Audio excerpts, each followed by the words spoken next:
Oh, hello my dear friends, welcome to a new video from Mad Max Deals and Reviews.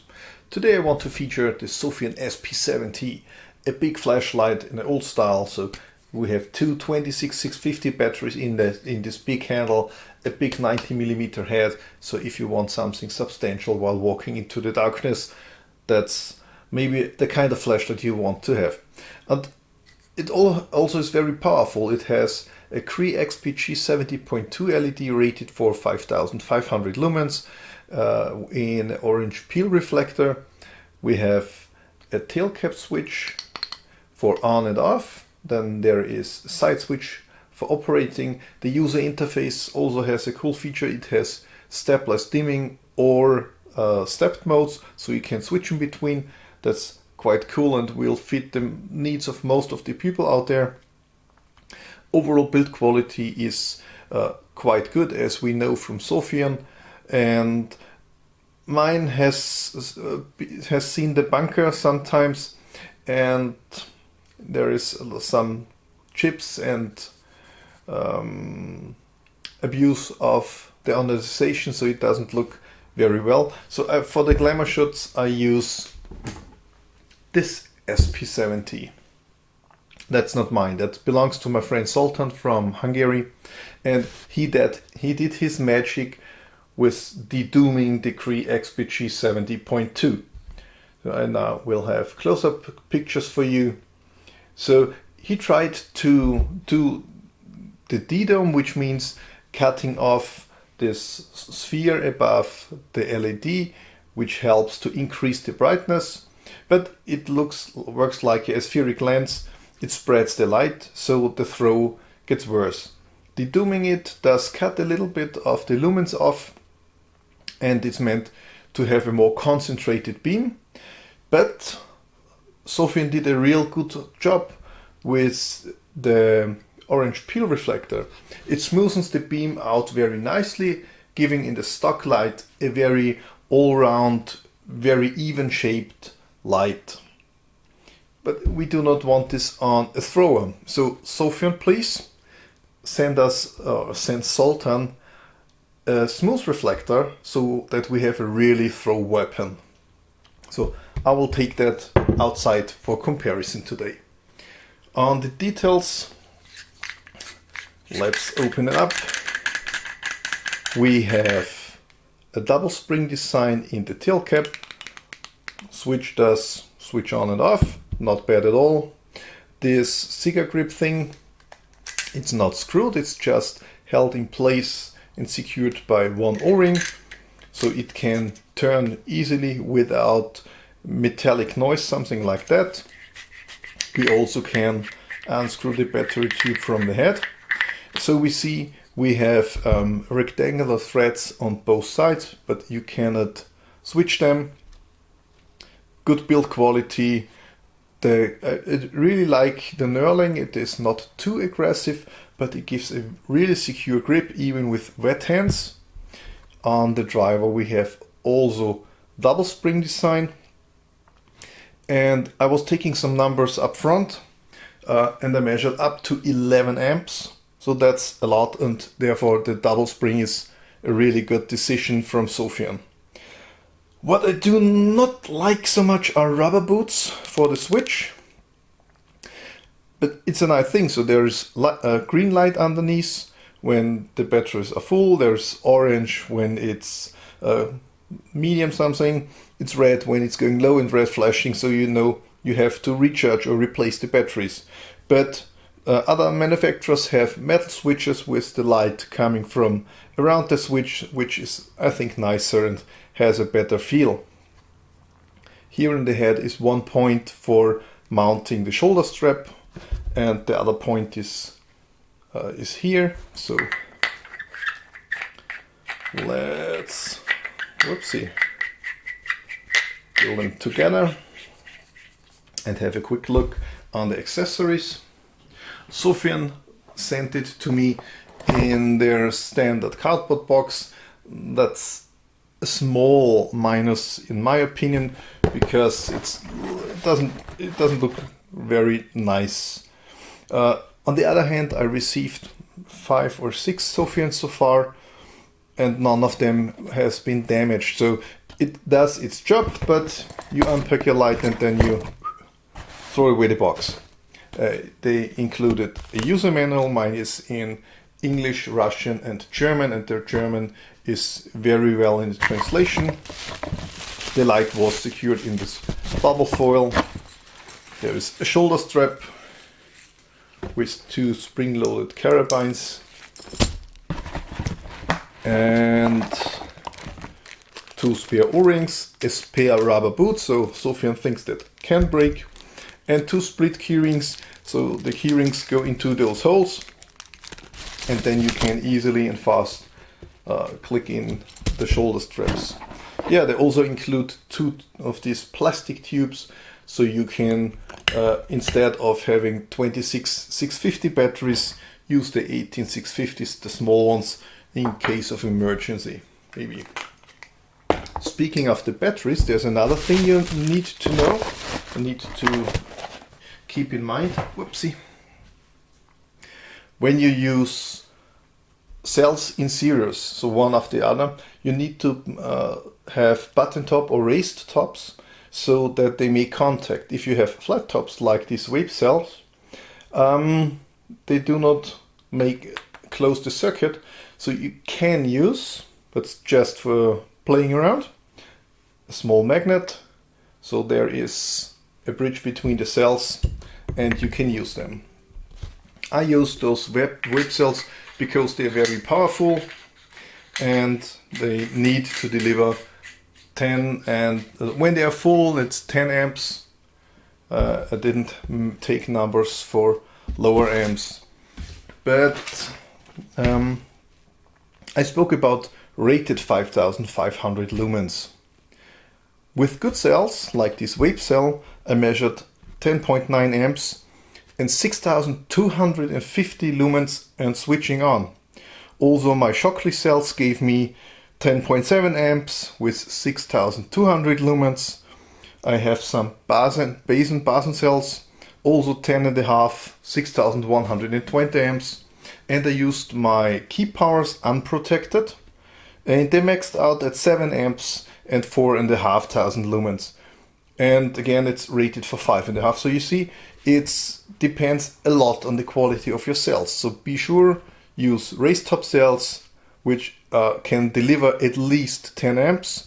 Then you're good to go and get all the power all out of those lights. And I also measured the Dedomed from Zoz.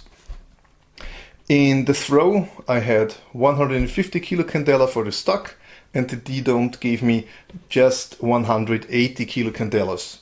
And lumen-wise, with the vape cells, it's 5,500, 5,600 I have measured and switch on with the Shockleys. So it's about 600, so 10% less in lumens only. Yeah, being on those numbers, put that away. User interface. I'm sure you want to see the user interface, and I use the stock flashlight for that. So where's my black sheet? So back switches, switch on, switch off, nothing fancy. Then in switching on we have for 5 seconds this green LED. Now it's going off again, so indicating the voltage or this battery status. So click on, then you see it's green, and after 5 seconds it goes away. It would be orange and red flashing if the cells are low. Then we have the side switch to click and hold, and it toggles quite fast through the modes: eco, medium, high, medium 1, medium 2, and then high. Double click gives us a turbo, and short click goes into standby, and then standby, the green LED is on all the time. Click and hold from standby starts in, you see that? It's really on. Click is off, click and hold. That's 2 lumen. It's really, really low for such a big light, which is quite cool. Double click goes to turbo, but when single click goes back to the last mode memorized. When you are in moon mode, click and hold, There is no click and hold to go out there. You can just switch it off and switch it on into normal operation. When you are in standby, you can lock it out by 4 clicks. 4 clicks, so it blinks twice, and then if you click it, you cannot switch it on. It's in lockout all the time, but if you switch it off on the tail cap and switch it on, it's back in operation mode. You can have a beacon with 8 clicks. So it blinks all 2 seconds. It gives a short flash. Single click, switch it is off. Then the LED comes on, so you see it's in standby again. And with 6 clicks, you switch the user interface to the dimming mode. So it goes on. Now if we hold it, it dims from 2 to 5000 or to maximum power. So we know it's 6000 and more. And dimming speed is quite nice. Holding down, it goes all the way down. You can use the double click and switch on, switch off.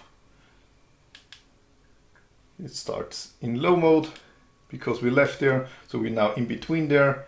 Double click is turbo, single click is go back to the last mode memorized. So that's quite nice. But you have to look, I had to look quite often when I switched it off and I was in moon, because the moon mode is really that low.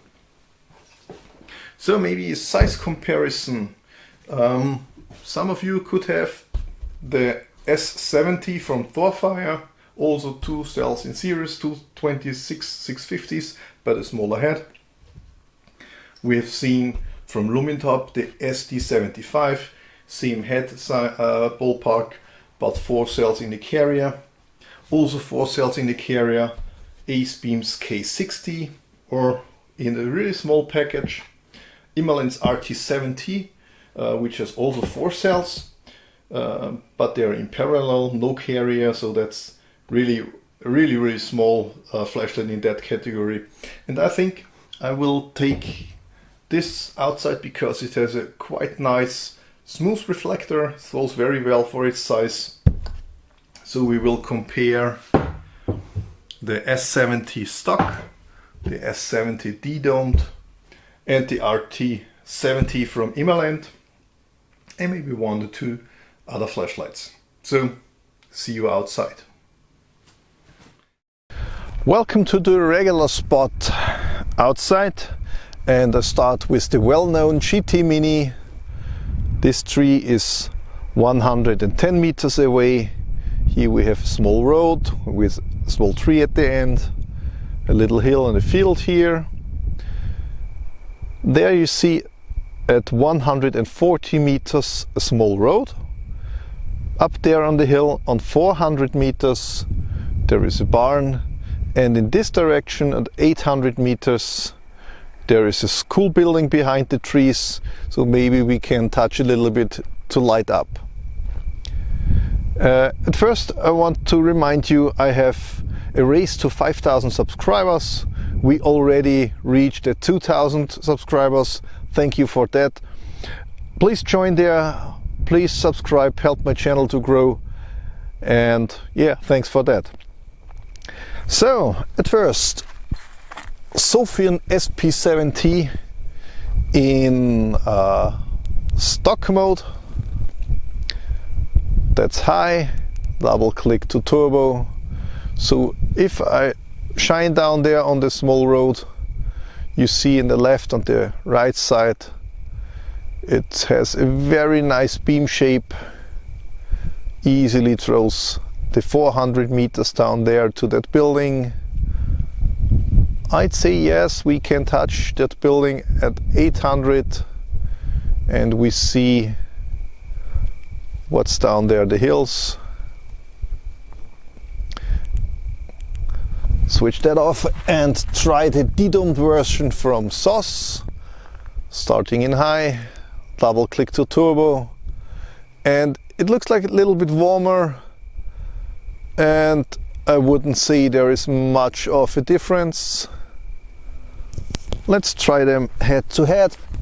On my right hand there's the Dedomed, left hand it's the stock. Try the 400 meters. Well, yeah, the Dedomed, it does bring more light on that building in my eyes.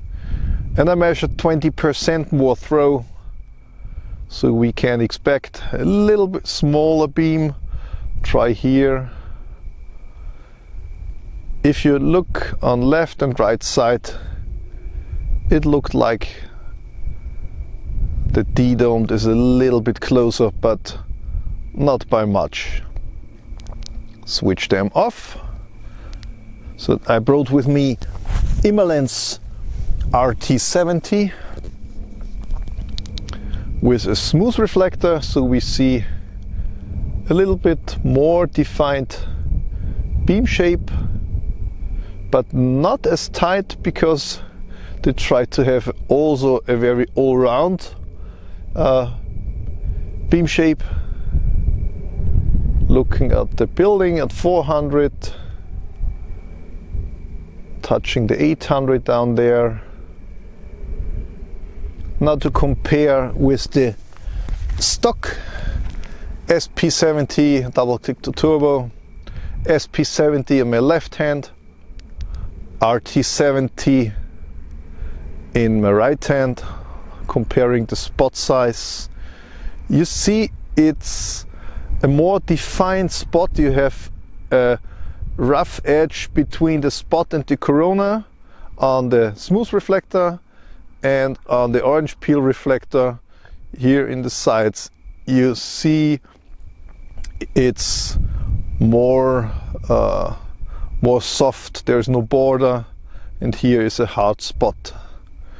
But lumen wise there is not much of a difference.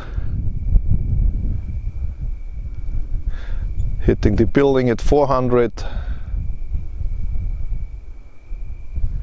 So switch them off. I also brought with me the new Astrolux FT04, which is a very small thrower,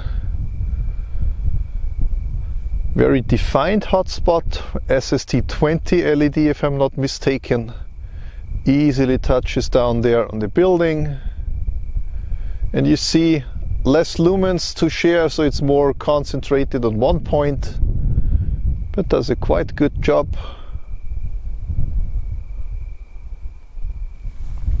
Then I have something new. I didn't show it before, so try to make some light here.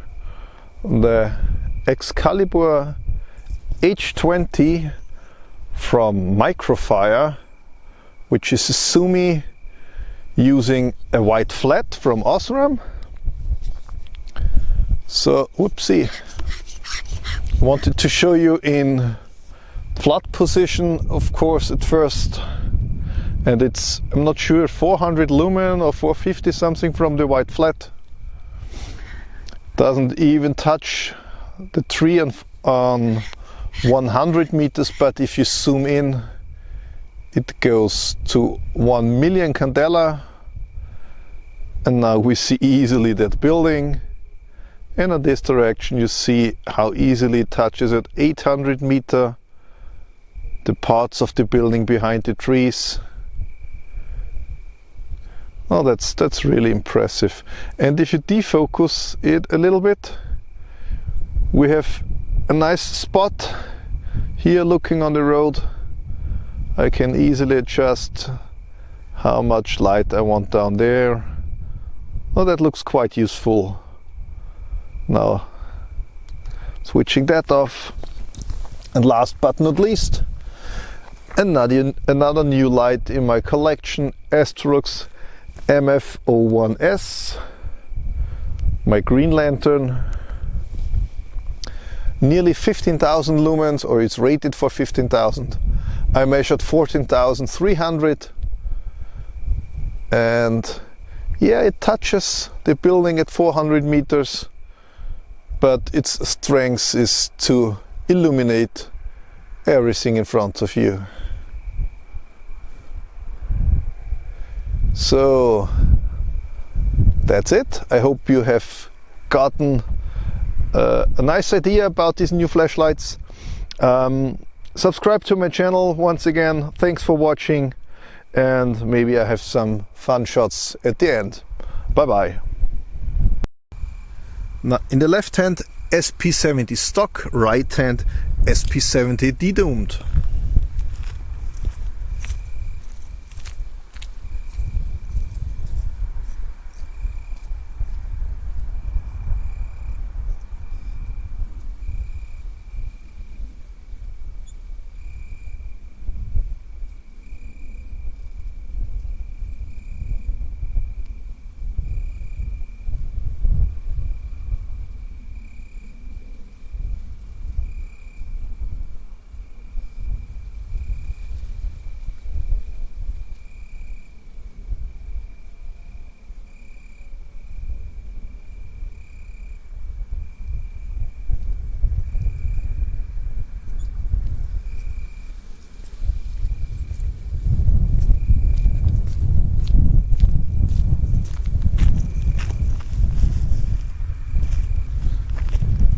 Playing a little bit with the Excalibur H20 from Microfire.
And last but not least, I tried the MF01S and the FT04.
With a little thunderstorm from the Android.